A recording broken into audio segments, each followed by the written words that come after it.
Hello అండి. ఏ కూరకైనా మసాలాలు add చేసి కూర చాలా రుచిగా ఉంటుందని చెప్పేసి ఏ మసాలా పడితే ఆ మసాలా యాడ్ చేస్తూ ఉంటారు కదా! అసలు ఎటువంటి మసాలా యాడ్ చేయకుండా చేస్తేనే కూర ఎంతో రుచిగా ఉంటది గదా! కరెక్ట్‌గా టైం చూసుకోండి. 20 అంటే 20 నిమిషాల్లో ఈ కూర అయితే అయిపోతుంది. సో, కర్రీ చేద్దాం వచ్చేసేయండి. ముందుగా నేను ఆ రొయ్యలని శుభ్రంగా కడుక్కొని దాంట్లోనే ఉప్పు, పసుపు వేసి కొంచెం వాటరేసేసి నేను స్టవ్ మీదయితే పెట్టేసాను. అది వాటర్ అంతా ఇంకిపోయే వరకైతే దాన్ని బాయిల్ చేసుకోవాలి. అదొక 15 మినిట్స్ పడతది. ఆలోపు మన సైడ్ కడాయి పెట్టుకొని అందులో ఆయిల్ వేసుకొని దాంట్లో కరివేపాకు అండ్ పచ్చిమిరకాయలు వేసుకొని అది ఫ్రై అయ్యాక దాంట్లో మనం ఆనియన్ పేస్ట్ వేసుకోవాలి. అది ఆయిల్ తేలే వరకైతే ఫ్రై చేసుకోవాలి. దాంట్లోనే కొంచెం పసుపు కూడా వేసుకొని తర్వాత మనకెంత అల్లం వెల్లుల్లి పేస్ట్ కావాలో అంత వేసుకొని దాన్ని ఫ్రై చేసుకోవాలి. చూసారు కదా!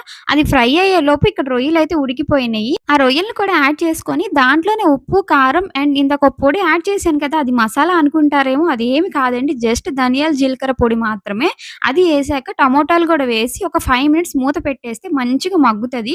అలా మగ్గాక చూడండి ఆయిల్ పైకి తేలింది గదా! ఇప్పుడు మన గ్రేవీకి తగ్గట్టుగా ఎంత వాటర్ కావాలో అంత వాటర్ ఏసుకొని ఒక 5 మినిట్స్ ఉడికిస్తే చాలు. లాస్ట్‌లో కొత్తిమీరతో గార్నిష్ చేసుకుంటే అయిపోతుంది. చూసారు గదా! 20 మినిట్స్ అంటే 20 మినిట్స్‌లోనే అయిపోయింది. ఎక్కువ టైం గూడా పట్టదండి. ఇంకెందుకు ఆలస్యం మీరు కూడా ట్రై చేయండి. ఓకేనా? అండ్ నా ఛానెల్ సబ్స్క్రైబ్ చేయడం మాత్రం మర్చిపోవద్దే.